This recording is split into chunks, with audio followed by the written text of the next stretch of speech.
Ladies and gentlemen, good luck for it!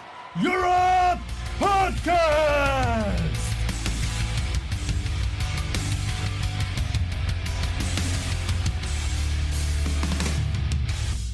Ladies and gentlemen, welcome to the second episode of Summer Episodes of WFI Europe. I'm your host, Paulus from Baltic Blades, and the another ghost, Albert, is also here today, and Keith is on a vacation in America, USA.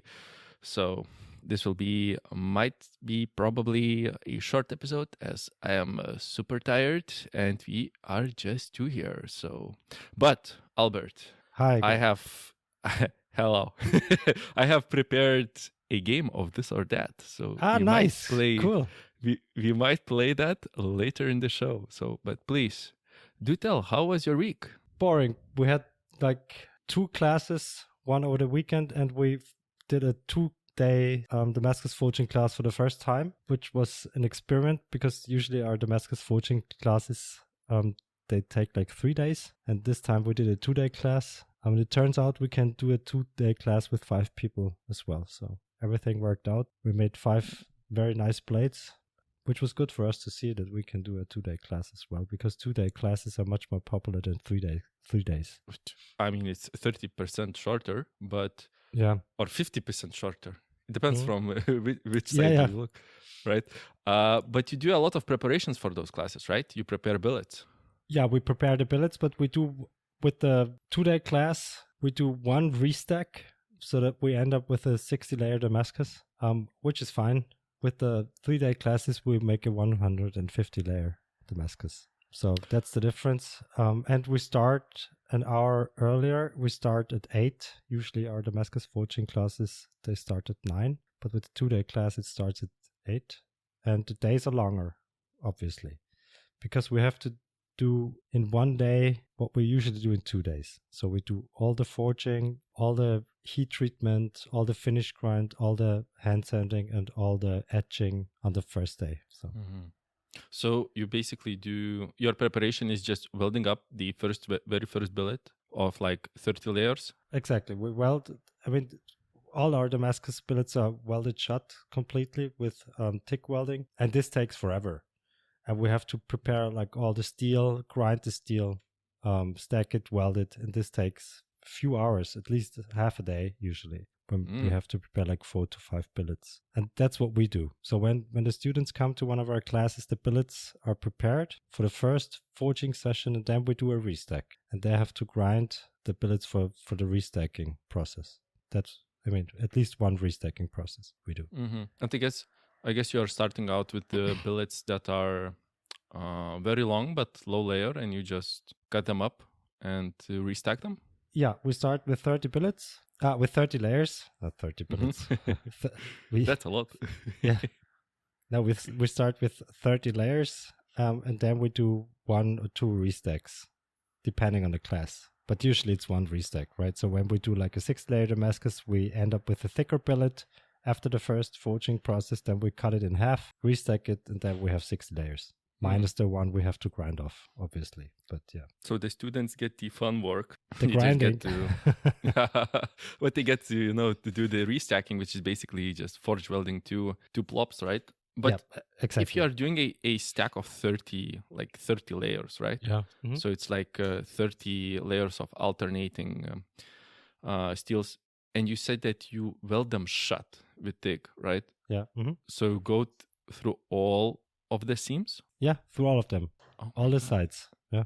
This is why it takes so long. Oh no, it sounds so. It's so much work to go with it, and it's just like I guess I'm not an expert in TIG, but it's like fusion TIG with no filler. Yeah, filler exactly. Right? Mm-hmm. Yeah. And you are going all like from one side like 15 times, through the other side 15 times, and now all around the billet. Yeah, you make like when you're doing TIG welding, you make these small 8s, right? Or S's. Mm-hmm. And we do like S's that are, let's say, 15 millimeters wide, and we go from one side to the other, and then we go back one side to the other and go back. And so and we weld all the sides. So that's why we don't need any borax for our forging process, which makes for a cleaner forge weld, obviously, right? Because the borax has to leave the billet at some point because it has to get out of the steel, right? I mean, I've seen, and I'm like talking out of my pocket, I've seen only on Instagram like the forge welding stuff, but I've seen people who use just like MIG. They use MIG on the corners, and through like long sight, you just connect the one strip to hold them together, not to make C's from the layers, and they just plop it in like kerosene or whatever just to be soaking. Yeah. And then they go donk, donk, donk, and everything sticks together. And it seems like so efficient and so easy. Yeah, I mean, it can work. We did it too when we started out, but you usually also use borax, not just kerosene or WD-40, whatever these guys use. So with borax, you get a more consistent result and a better forge weld. But the best forge weld we were able to get was when we were welding the billets completely airtight. But it seems like so much work. It's just so much work. Yeah, but when you do a class, you don't want to have any delaminations in your billets. And when you're selling your steel, you don't want to have any delaminations in your billet either, because then the customer is going to complain, right? 100%. But so, then wouldn't it then it be easier just do a like canister? Of course. I mean, the canister doesn't make sense for a 30 layer Damascus, I think. True. Because I mean, the welding it doesn't take that long, right? So, and since we started doing that, we don't have any delaminations in our billets. Back in the days, we occasionally had some, and then we had to grind them out. That's like small delams. And when you do classes with 15 people, you don't want to do that, right? You don't want to have any delams in your billets because it takes forever sometimes to grind these delams out. To put it simply, it makes for a better forge weld and a more consistent result. That's why we do it that way. Of course, preparations take longer, but let's say it's half a day or a day before a class starts, so that's fine, I think. I mean, you can spend. You need to set yourself up for success, and you don't want to play around when you have exactly a class running, right? So you just spend an extra of your own time, and then you make the class smoother. Especially as you said, you have like the days are longer, more hours, right? So you definitely don't want any issues. Exactly. But you also said that instead of 120 layer Damascus, you do 60 layer Damascus, right? Yeah. For the shorter class. Did you have any students that said like, "Hey, it's not that good, not enough layers"? No, more layers, it's better. Yeah, man, that's bullshit. I mean, that's not true. Like the more you bend it, the better it is, right? Yeah. No. But we tell them in advance, right? So when you do a 2-day class with us, we tell you that you're going to make a 60-layer Damascus and a 150-layer Damascus. So all the students know, right? So it's not a surprise to them. And when we do a 3-day class, it's 150 layers. That's also explicitly said in our description of the class. So there's no surprises there for the students. So no one was complaining, and students are always impressed, no matter whether it's 60 layers or 150 layers, right? So the result is always gonna look nice. That's why we went for 60 layers. We thought about doing 30 layers, but 30 layers is a bit low. It's a bit low. The layer count is a bit low, and it doesn't make for Damascus that's that nice. We think that's why we went for 60 layers.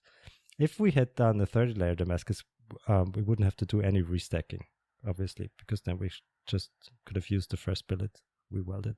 And that saves a lot of time, I guess. Yeah, it would, yeah. But still, I mean, we want to have like nice Damascus plates, so that's why we went for 60 layers, and we had to do one restacking process. I mean, 30 doesn't sound so low. Yeah, but if you have like a tall chef knife... Oh, yeah. Okay, then I understand. 60 looks nicer. If you do like a small outdoor EDC thing, then it would be fine, I guess, visually. But if you do like a tall chef knife, and that's what students usually want to make. So we have like, when we do classes with 10 people or 15 people, there's 1 or 2 guys that want to do a outdoor hunting knife, and all the others want to do chef knives. So that's why we went for 60 layers. And that was also the case in this class. So one guy made a tanto, like a small wakizashi, and the others all made chef knives. It's way different knives, like way different beasts. Which is kind of annoying. because then we have forged to different thicknesses, right? Because a wakizashi is thicker than a chef knife, so we have to cut the billet during the forging process, and then we have to leave one billet at, like, let's say 4 mil or something thickness, and the others we forge down to 2.5 mil for chef knives. So that's why we have to know in advance what they want to build, and they have to tell us in advance. Do they come in with their own designs, or do you offer like templates? That's a good question. We offer tons of templates, so they can choose from, I don't know, let's say 10 templates of various knives, like chef knives, patties, steak knives, hunting knives, bushcraft knives, whatever. But some come with their own design. Yeah. So when we do, let's say, 10 people, there's 1 or 2 guys that come with their own design. And of course, they can make their own design as well if they want to. Yeah. So the guy who did the tanto came with his own design, because I hate grinding tantos. So Why? Yeah, because I don't do it that often, and it's always a challenge, right, to make it symmetrical, especially if you have like a tanto with a false edge and stuff. It's tough to make it all symmetrical because you're in a hurry usually when you have a class, and grinding it like a normal chef knife is easy because it's just usually it's a flat grind or an S grind or whatever. So that's easy to do. But if you have like to do a tanto with a false edge, and at the bottom there's like a normal grind, so standard Scandi or what's it called? False flat grind. Saber, yeah. That's way harder to do because they have to meet at the exact same place on one side and the other side of the blade. So I hate doing tantos. For the false edge, you mean there is the like regular flat edge, there is the another grind for the tip, and on top of that, on the top of the spine, there is a switch, right? Exactly. Yeah. Sounds terrible. Yeah, especially if you have to do it freehand. Yeah. Oh yeah. I've been like this week. I've been grinding like all of the big knives I've posted in our chat, and they do have like, if you noticed, the flat edge is all hollow ground, and then the tip is like, it's kind of similar to a tanto, I would say. The tip is then flat ground, and then there is a switch that is very similar to the edge below, like dagger-like, but of course it cannot be sharpened on the top just because of the laws here. So you have to, like, I know the pain. Even with a jig, it's pretty hard and taxing to do, especially even the transition from the hollow grind to the flat grind to make them nice edge. But yeah. that's what you did. I wanted to ask you about these knives because they look awesome, and the grind looks very complicated. So it's like a dagger style knife, right? Or almost dagger like knife.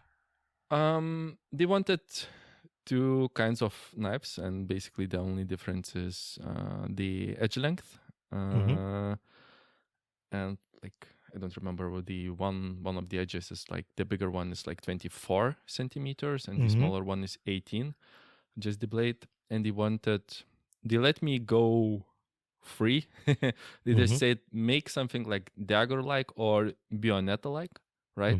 And bayonetta, I don't know if that is the proper term in English, but I found it on Translate from Lithuanian, right? It's like a dagger is 99% of the time it has 2 bevels from top and from the bottom, right? Yeah. So like a very symmetrical blade, and like a bayonetta, most oftentimes is classified as something you put on your rifle, right? But this one is not like fixing on the rifle. It has no such capabilities, but it is also meant for stabby stab, right? For penetration. So you don't have the upper edge on the top, but you have like a switch that helps with the penetration. And I suggested a design that has like a full flat, not like a full flat, but like all of like the edge and the switch, they are all flat ground. But I found that due to thickness of the blade, it's like 5.3 millimeters. The cutting ability of the full edge becomes lower. It just basically becomes a stabbing object. And I wanted to play with the grinding of the hollow grind, which basically gives you a finer-ish edge that lets you know in a smaller distance you can have a bigger change in geometry. Make it thinner behind the edge, sharpen it nicely, and the point will be stabby stab. So even doing it with the fixtures and jigs, you are still grinding the hollow grind with a wheel. Then you are transitioning into doing it with a flat platen, and then you take the blade and you flip it around in the jig, and you have to align it so that the upper swedge is also very similar to the bottom one. So it's a lot of it's hard, man. It's thick steel. You have to remove a lot, and it feels like a lot of grinding. And it feels like I ground so much steel, but I calculated the weight difference. And from all of the blades that I ground today, I just ground like a half of kilogram steel away. So not that much. That's not that much, yeah. That's not that much, but it's difficult. It's like both grinders went full speed all day, and I'm so beat today. Like my neck is killing me. Now I know what this blade reminds me of. It looks like a spear somewhat, right? So the tip of a spear, yeah. Yeah. And the grind looks very complicated. So there's a hollow grind along the long edge, and then there's two flat grinds at the front, right? Top and bottom. Yeah. That's flat grinds. Yeah. Okay. And you're not allowed to sharpen both sides? Or what was that? Because of the law or what? Yeah, I wouldn't be able to sharpen the upper swedge, right? Okay. Just because it cannot be sharpened from... It cannot have, like, the blade cannot be sharpened from both sides. So, okay, that's forbidden. That's forbidden in Lithuania. Yeah. What? Yeah. Okay. Yeah, it's basically So it's then classified as some sort of a kind of weapon, but yeah, they are big. If you look at the design, they remind. It got a lot of traction on the social media. People said that I am making swords, and I tried to to make it resemble a little bit of a sword with a guard, and to make it in my own style and be it all full stock removal, right, without forging. So it was and is a challenge. And tomorrow I'm going to heat treat them all, baby. It's a lot of heat treatment. Yeah. I mean, that's a preheat treatment grind, right? So yeah. Okay, so it's gonna get thinner then. A bit. Yes, a preheat treatment, I did it up to 0.6. Okay, that's thick, yeah. And it's up to 40 grit. And I will, after heat treatment, I will only grind with 120. And I showed in my stories with the 120, and I think the edge looks, I love the grind lines. They add something, I don't know, tickles me right. Yeah. And maybe just polish them a little bit with a polishing belt to make the texture not as rough, but it will be still visually striking, and go thinner but not too thin, as this will be for a client that likes to sometimes maybe abuse the blades. So you're not gonna grind them as thin as humanly possible. That's an inside joke. No, I won't. You caught me unexpectedly, right? I know. Nah, I won't. But it's like all of the handles are done, and I love ironwood. It's really, yeah. Yeah, but you only machine ironwood. You don't grind ironwood, do you? No, because I hate grinding ironwood. Yeah, it burns easily unless you use zirconium belts, right? Yeah, you have to use the right belts. That's true. Yeah. So for synthetics and woods, I would suggest zirconium, as it is way sharper, right, than general ceramics. Sorry for the audience, I'm a little bit slow today just because I did like 6 or 7 hours of straight up grinding, right? But Yeah, I just like CNC machine them and do. I did a little bit of hand sanding, like 10 to 15 seconds of hand sanding on them, just in problematic places, because it's what, you need to fix up some small details there. And then it's straight to polishing. And Jesus Christ, iron wood polishes so freaking well. Yeah. So freaking well, right? Oh, and tomorrow, as I'm doing my heat treatment, do you know what kiln I will be using? Mini Hell from Balthasar. Mini Hell. Exactly. Kilns. I will be using my Mini Hell from minihell.eu, our sponsor of the show. So please, ladies and gentlemen who are listening to this summer episode, if you are wanting to buy a Mini Hell heat treatment kiln, go to minihell.eu and at the checkout use WFI5 code to save 5%, and we don't get a kickback, but Balthazar knows that we sent you, and maybe he will sponsor us for another season. So yay for that. While you are there, you can buy some heat treatment oil or racks for batch hardening or other good stuff that he has got there. Or if you have very special needs, he can build you one with a custom order in special dimensions. So don't be afraid and reach out to him if you need something custom. And maybe you can also use WF55 there and save 5%. So thank you, Balthazar from minihell.eu.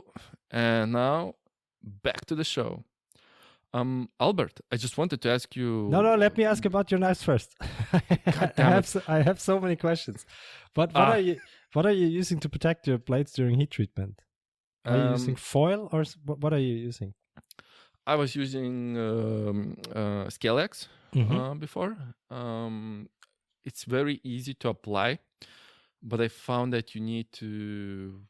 I don't have the conditions to apply it, just because if I apply it in my shop, it's not that well. It's ventilated, but there is not enough air movement, so my head hurts a little bit after that. And look, ladies and gentlemen, it's a fantastic product.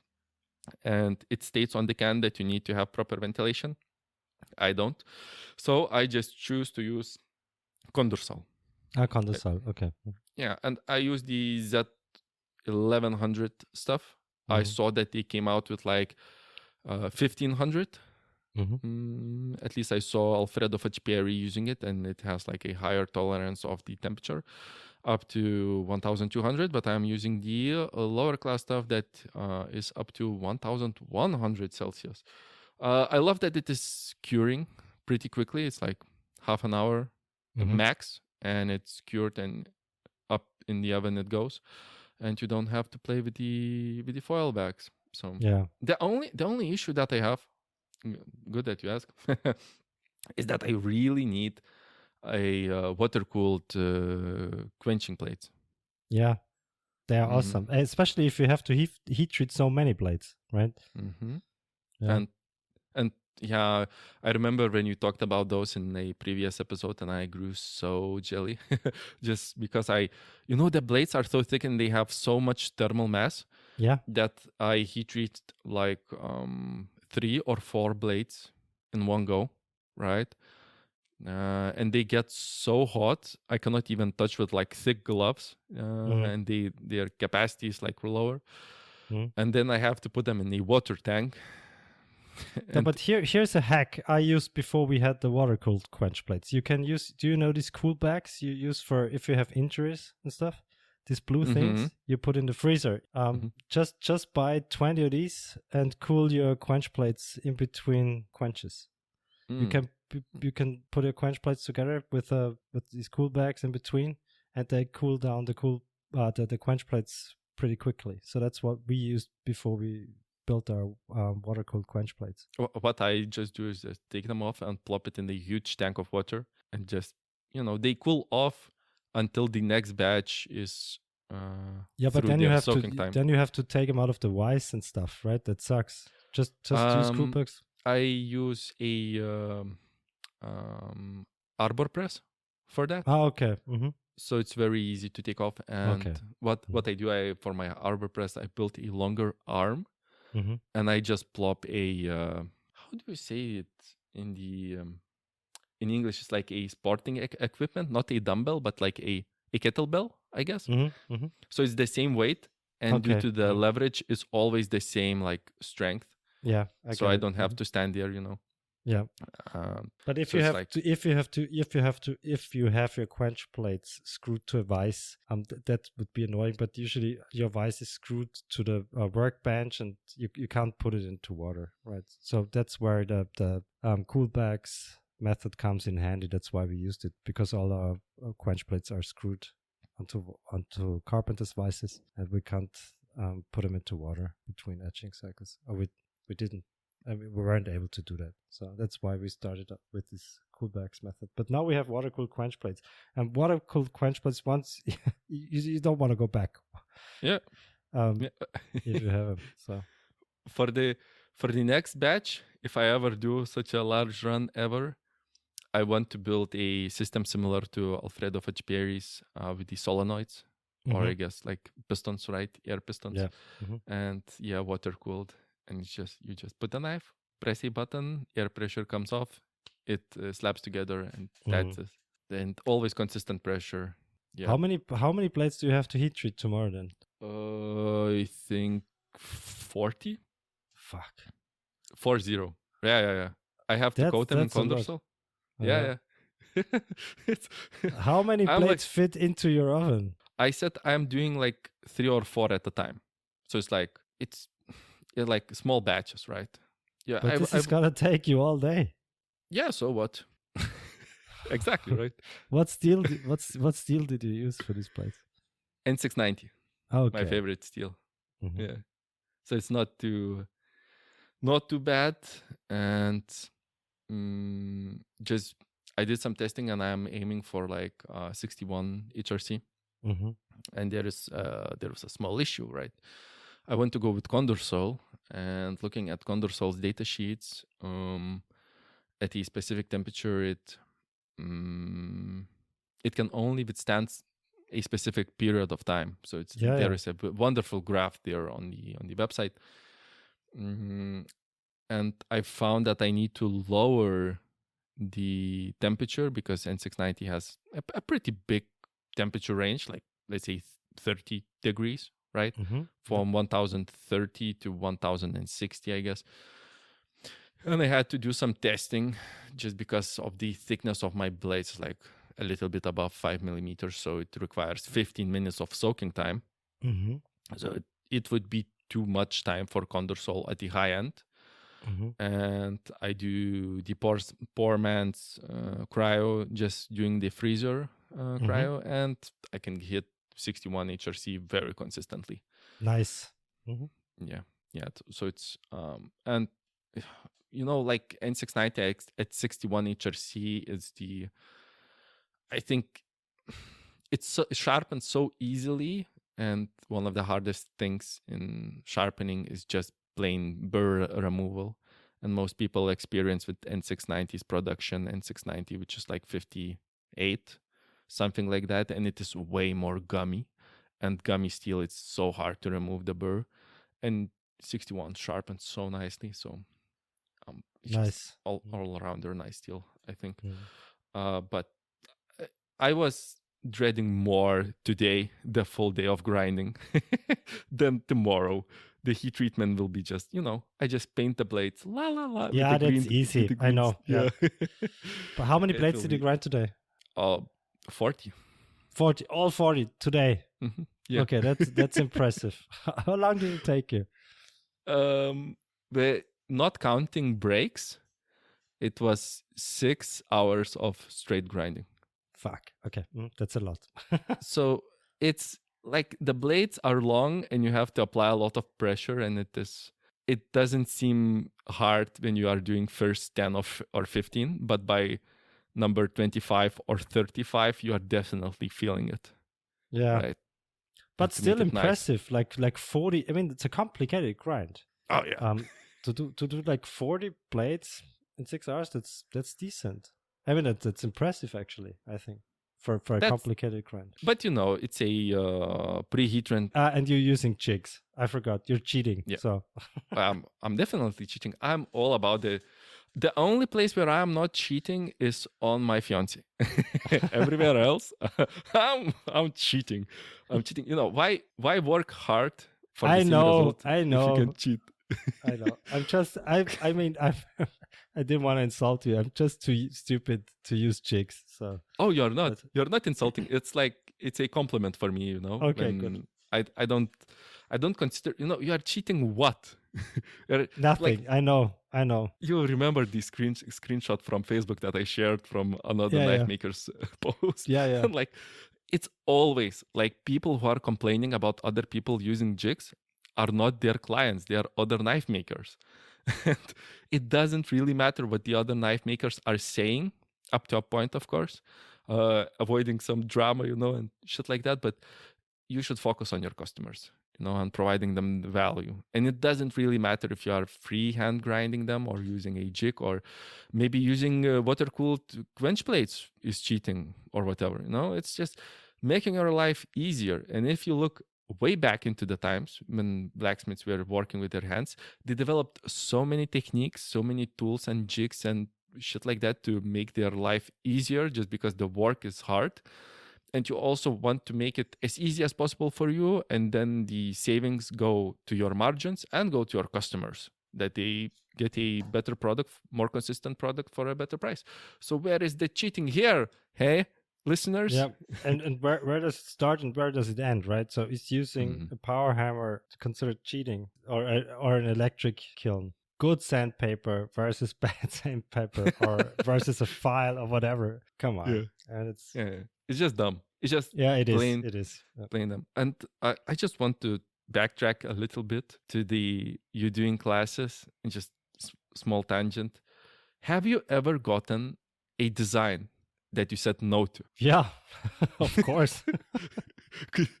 Could you share some? Like, why, or why they were so like, we are not building this shit, right? Is it a cookery or?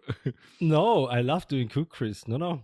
It was, I mean, if a design is too complicated, for instance. So we had a guy at our class this weekend who came up with I think it was a mosaic Damascus half integral hunting knife. Okay. Mhm. Of course, you can't do that in a 3-day introductory You can't? Damascus forging class. Oh. No, you can't. You can't do a mosaic Damascus half integral hunter. No, But could you do a random pattern half integral? no, there's no half integrals. God damn it. No.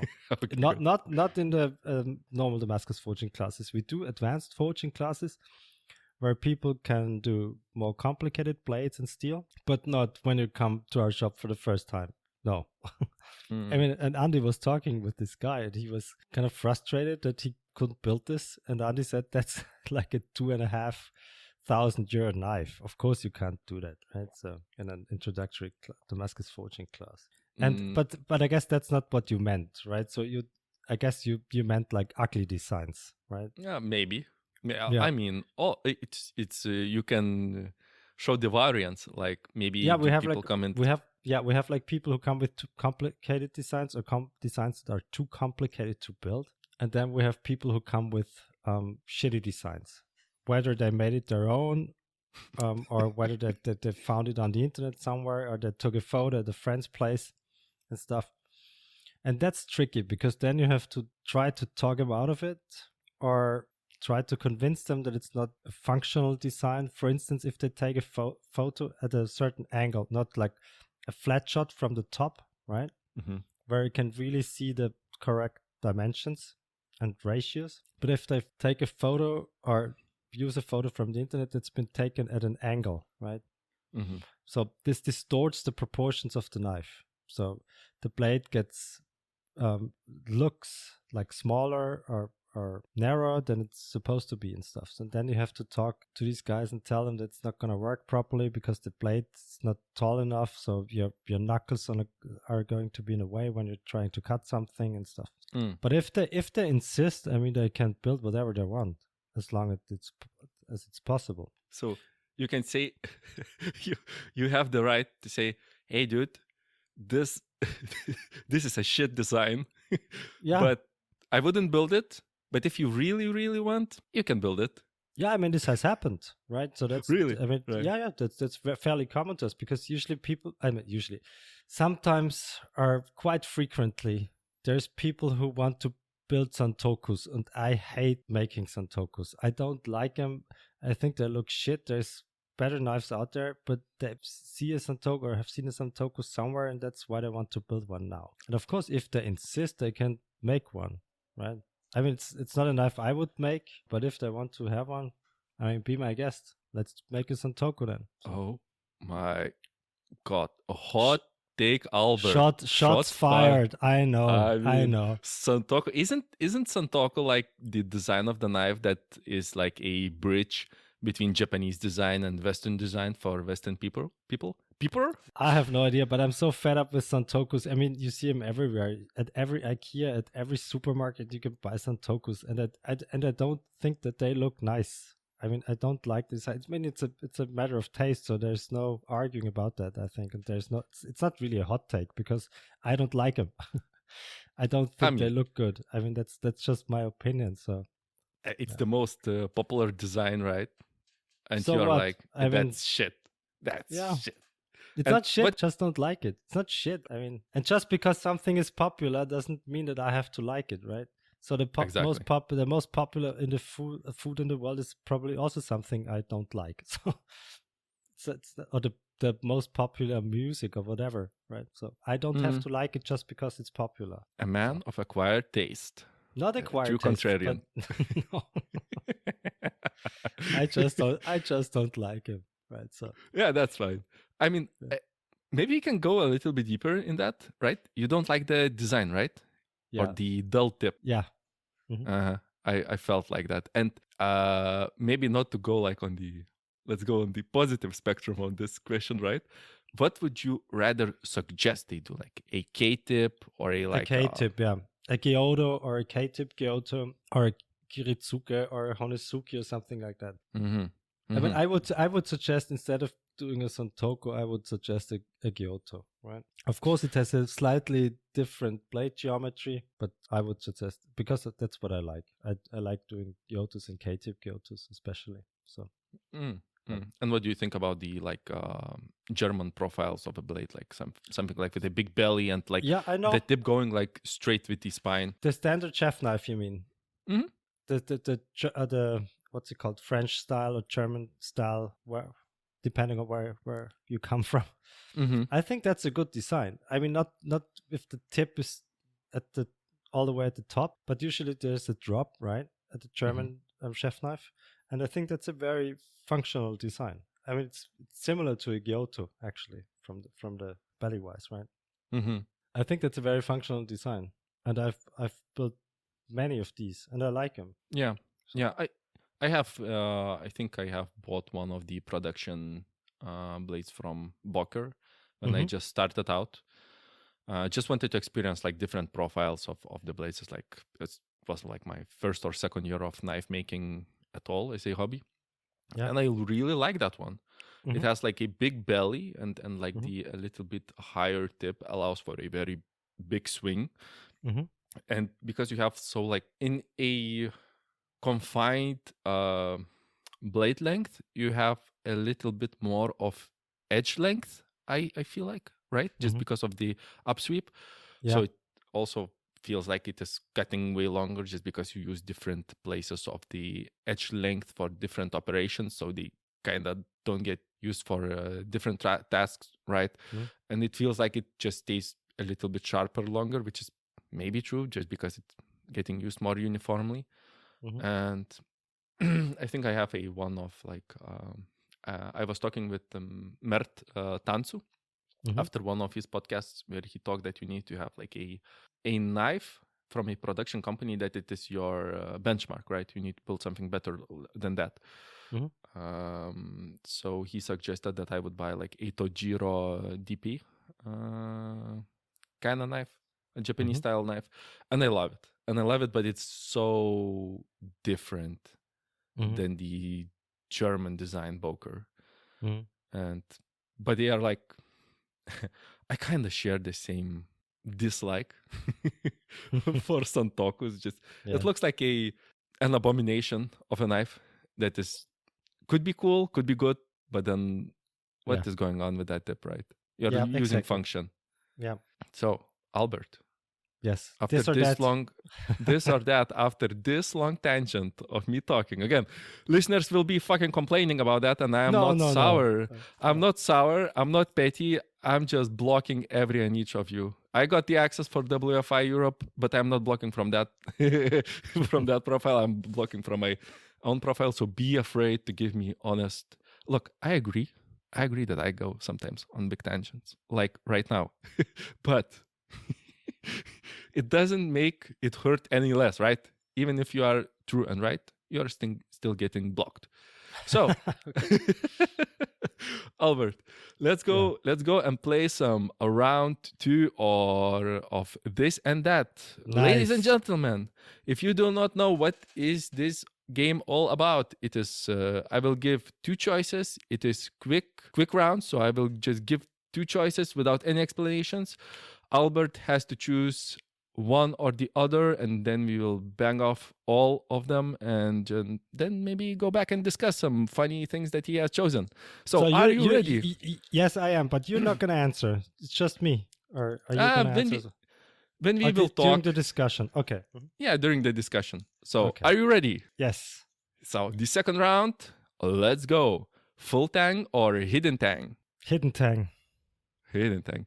Flat grind or convex grind? Convex. Clip point or drop point? Drop point. Stonewash or satin? Satin. Forging or stock removal? Fuck you. Fuck you. Okay, I will notice for forging. Fuck you. Beer or whiskey? Oh, that's a tough one. Beer. Sunset or sunrise? Sunset. Any time of the day. The most important question. Tits or ass? Quicker, Albert, quicker. Ass. You are thinking too much. Ass. Yeah. Jackie Chan or Jean-Claude Van Damme? Jackie Chan. Now we are going into the unhinged section. Piss, dribble, or fart that turns into a gamble? Piss, dribble.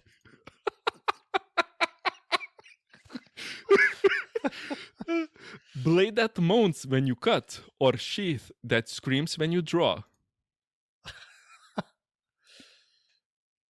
Sheath. Tongue for fingers, or fingers for tongue?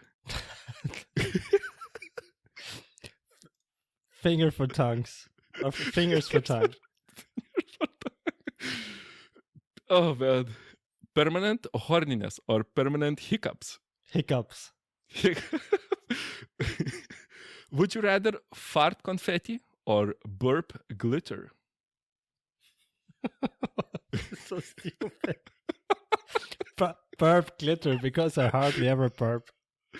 Oh my god. Done. Congratulations, Albert. You survived the second round of this or that game. So, sorry, Sam. Who comes up with these choices? Is it yours or me, is it an AI? Really? Okay. I was grinding the full day today, right? And I just generated, thought about them, created a list, and then I put it into AI to make them, a little bit more refined. Okay. And then not all make to the last list, and that is a good thing. Nice. Right. So I would like to go on to discuss, right, first and foremost, forging against stock removal. So I got a fuck you. That is appropriate. That is appropriate, right? I mean, you are. You know Salzburg, exactly why, right? Yeah. You are Salzburg Messerschmitte and not Messer Manufaktur, right? Not Messer Macke. Yeah.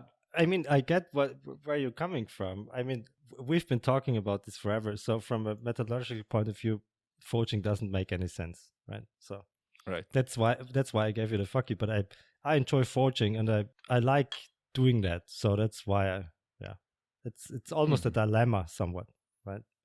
Because everyone knows that forging doesn't make a blade better, but if you want to do Damascus and stuff, you have to forge. So, and I like doing that. So yeah.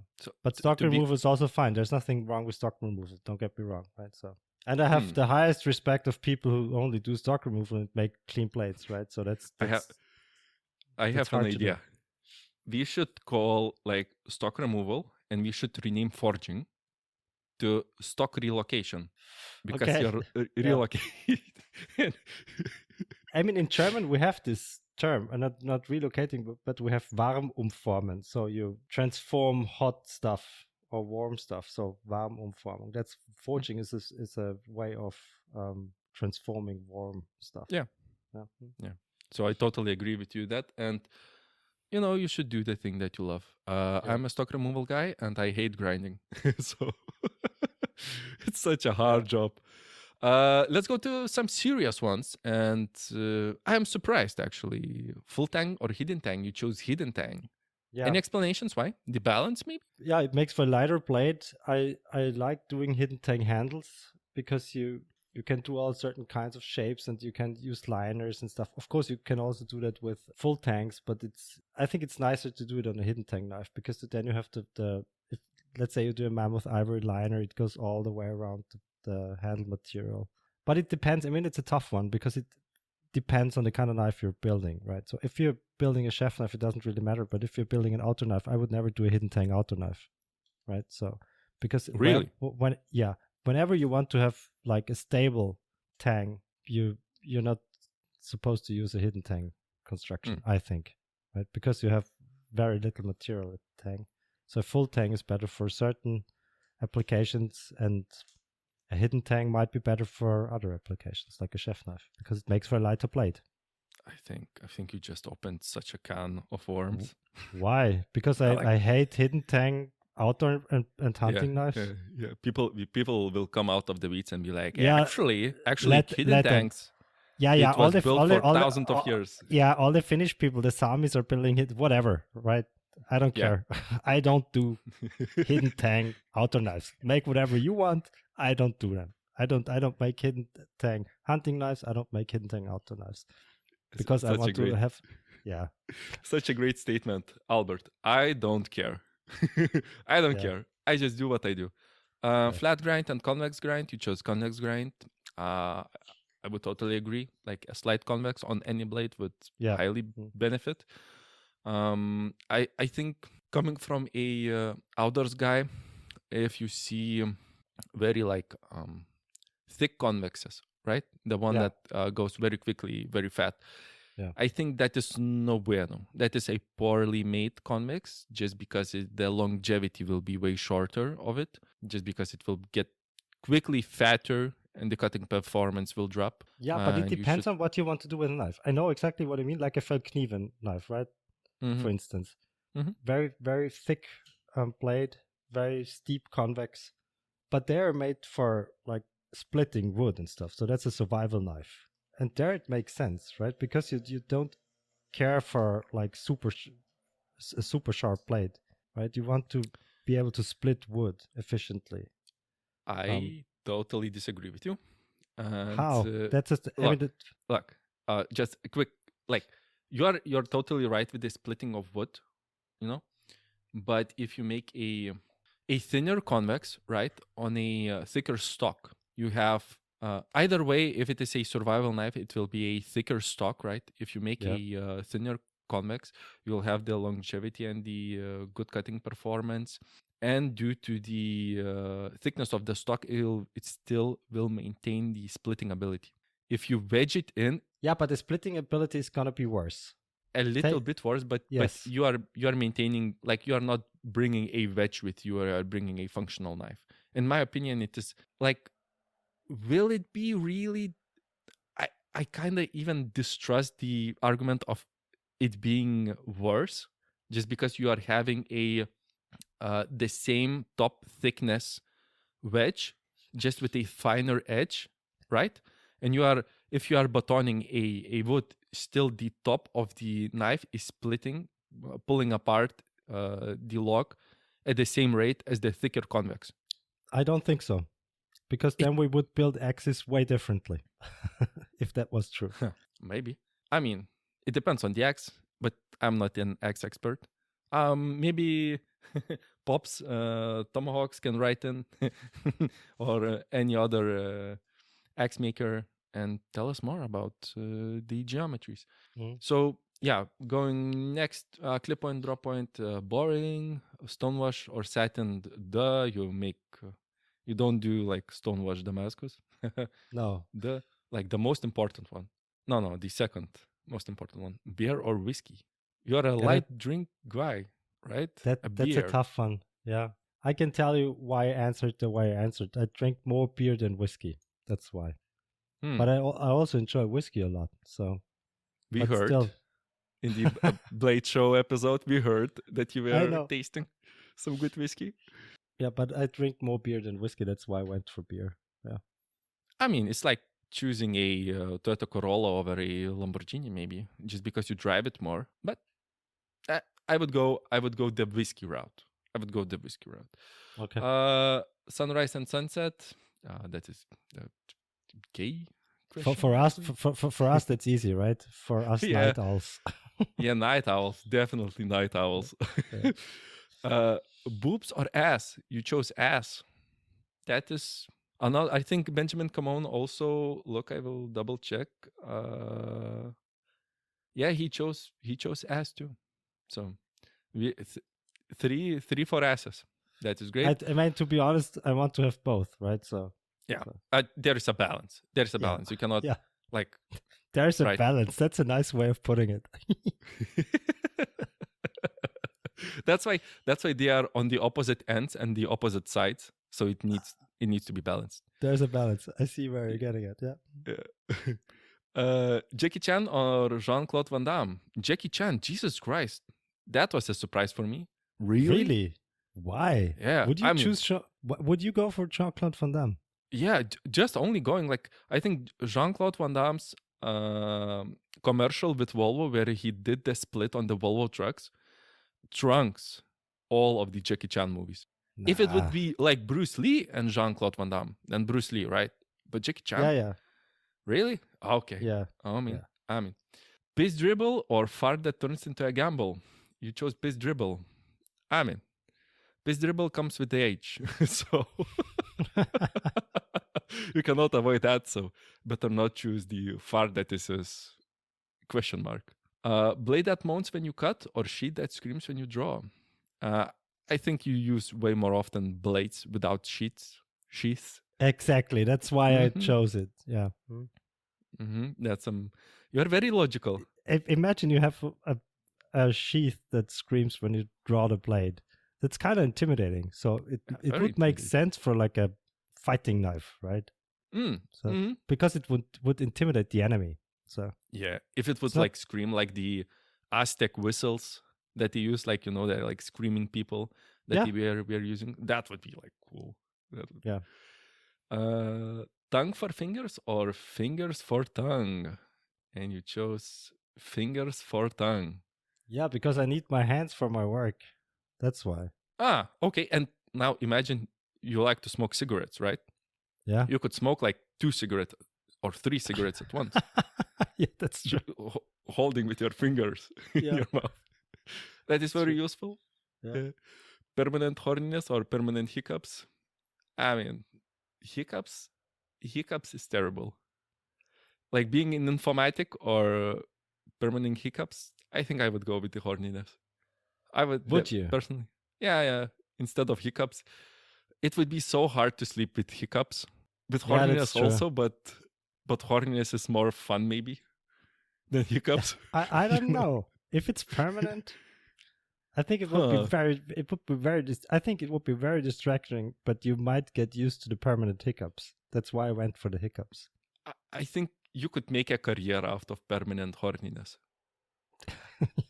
Definitely.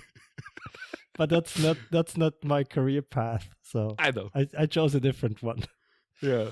Oh, and right, like the last episode, which is a terrible thing to edit for you, which is not out yet. Yeah. But Camon did not touch upon one point, right? He dabbled a little bit in your past on like being like a doctor in philosophy and like doing this psychology stuff, right? Yeah. Psychology work, not like psychiatric, but psychology. And how did you make the transition to what you are doing like right now? How did you find knife making in your life? No, I started way earlier with knife making. So Oh. I started it goes all the way back when I was 15 or 16, but I started out knife making like in 2016. So, and back then I was still working at the philosophy department. So I started before I switched careers, so to speak. Yeah. I have to stop you right here. There is a philosophy department. Of course, there's plenty philosophy departments at almost every university has one. So University. I instantly think about like government and stuff like that. Do you No, have no, no, no, philosophy no. department? No, Right. philosophy departments at universities, I meant. Yeah. Oh, so it was like a slow burning, but like 2016. Yeah. I started in 2018. Mhm. It's not like that far apart. That's But right. we are Mhm. definitely we are not like the COVID makers. We are like the normal bunch. Yeah, We started before that. the pre-COVID makers. Yeah, We started because we love it, and not because we are bored. Exactly. So we are the OGs of knife Oh making. yeah, definitely.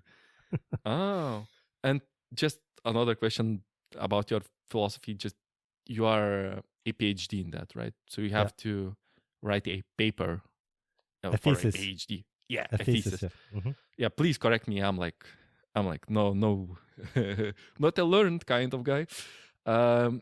But in my small, shallow knowledge, doing a PhD thesis, you have to do something like push the field a little bit forward, right? Yes, Make you have to something do new, right? you have to do research and you have to make a scientific contribution. That's the idea of doing a PhD. Yeah. Mhm.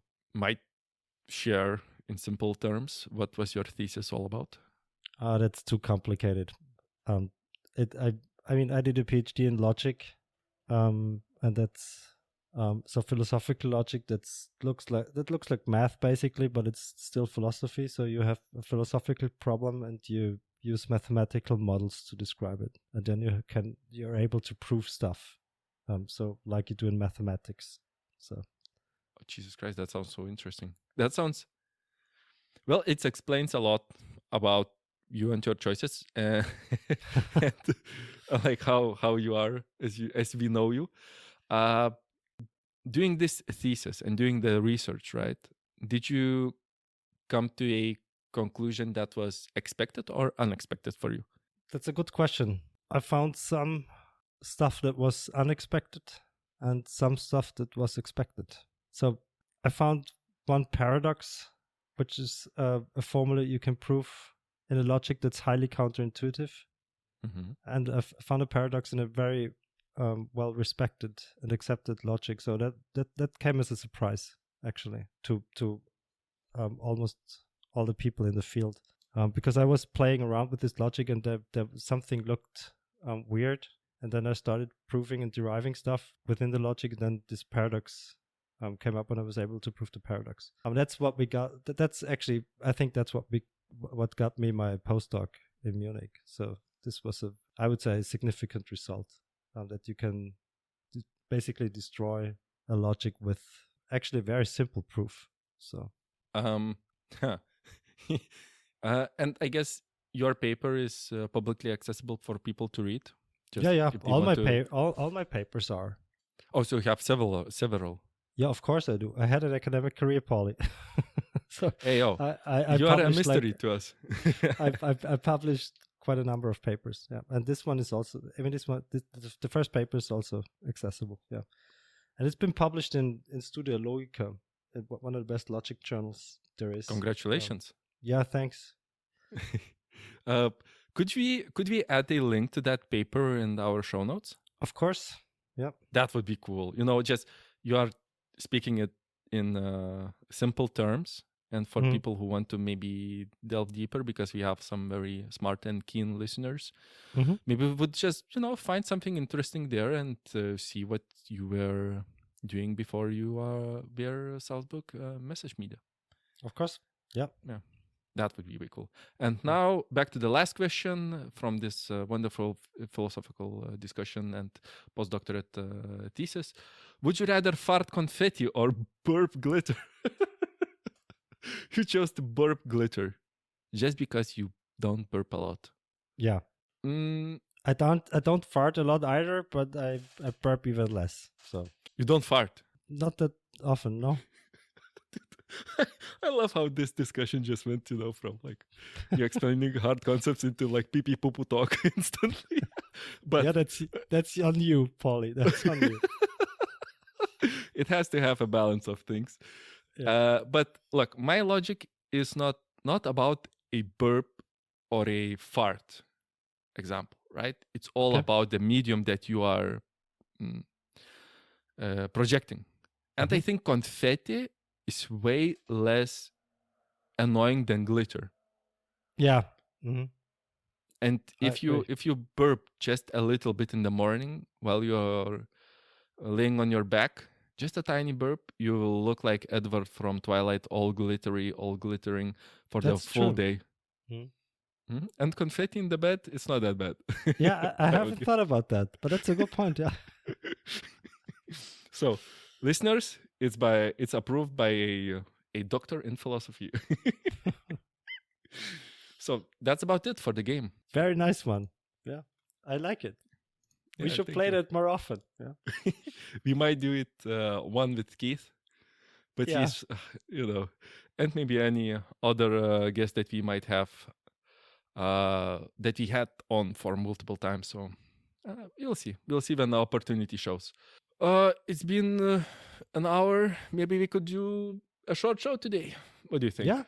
Yeah. An hour is not a short show. It's a decent show. It's a decent show. You all heard it right here. So everybody, thank you for listening to Work For It Euro podcast. I was your host, Paulus from Baltic Blades and Albert from Salzburg Message Media. Give us a like, a review on Spotify. Go on Patreon and subscribe to our Patreon. We have a new article that I've written from our past show talking about what specific brand of CA glue I found that works really well for me and what I use on my disc grinder, and some small nice tips right there. And you can subscribe for just €1 a month, or just singular €1. Whatever you have in your pocket, we will take it away from you. Thank you for listening to our show, and see you next week. Thank you. Bye, guys. Bye-bye. Bye. Bye.